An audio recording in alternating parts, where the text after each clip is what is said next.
Drama जो होता है वो इमोशन को लेके, प्यार को लेके, सैडनेस, हर चीज़ को लेके अगर फिर आप वो मैसेज कन्वे करें तो लोग क्यों नहीं देखेंगे। मेरा जो है इस तरह का कैरेक्टर है कि इसकी जो मैरिटल इश्यूज है, आदमी से शादी हुई थी, वो कुछ ठीक इंसान नहीं था।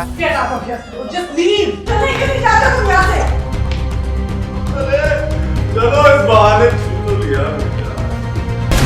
नवाब फिरोज तकरीबन ऐसे ही है जैसे मैं हूँ, बातों का एक जादूगर इंसान।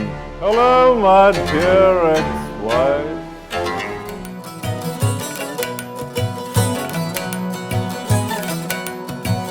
सिर्फ एक लव स्टोरी नहीं है, हमने चोलिस्तान में जाके शूट किया है and it's about the plight of water in that area, so a very strong and purposeful script. इंसान से इंसान की मोहब्बत तो है, लेकिन इंसान की ज़मीन से जो मोहब्बत है वो कैसे एक तब्दीली लेकर आती है अगर वो सच्ची हो, खरी हो। मोर महारा का मतलब ये है कि अगर आपको एहसास हो कि आप गलत राहों पे जा रहे हैं तो रुकिए, सोचिए और अपना रुख बदलिए।